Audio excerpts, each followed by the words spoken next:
C'est un grand jour pour Aïcha Cissé et ses amis. Ils quittent leur école du Bronx pour se rendre sur la très chic 5e avenue, où va se tenir la cérémonie de fin d'année du French Heritage Language Programme. Un programme qui accueille chaque année quelques 200 jeunes qui viennent d'immigrer à New York, des francophones originaires d'Afrique et d'Haïti en grande majorité, pour qu'ils gardent un lien avec la langue française.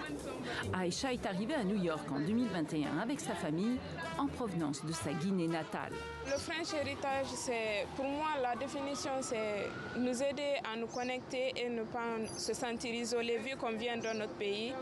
Là où on parle le français. Pour moi, je me suis inscrite pour me connecter avec plus d'Africains et des gens qui parlent le français. Notre programme a pour mission d'aider ces jeunes immigrants francophones à faire du français un atout aux États-Unis. Ce programme, c'est vous.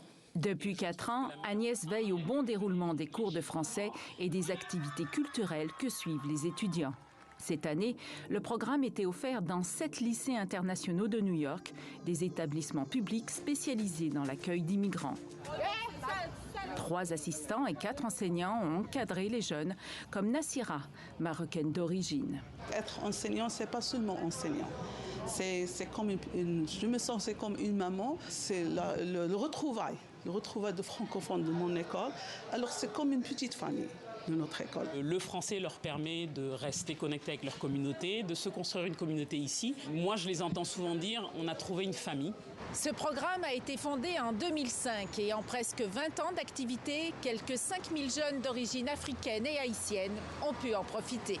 C'est une enseignante à la retraite du lycée français de New York, Jane Ross, qui a mis en place ce programme en partenariat avec les services culturels de l'ambassade de France.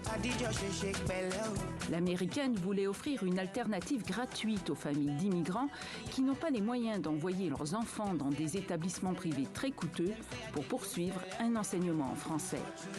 Jane Ross ne cache pas sa fierté devant la réussite du programme qui s'est déjà exporté dans le Maine et à Miami. On continue. Je pense que même l'ambassade, les services culturels ont des ambitions pour s'implanter dans d'autres villes. Donc on verra si c'est possible. Aïcha, de son côté, va rentrer en septembre à l'université. Cette porte s'est ouverte. Et comme elle le dit dans le poème préparé pour la cérémonie, elle est prête à pousser toutes les portes qu'il faut pour atteindre son but, devenir avocate. Tout ce qui m'importe, c'est cette porte, cette E.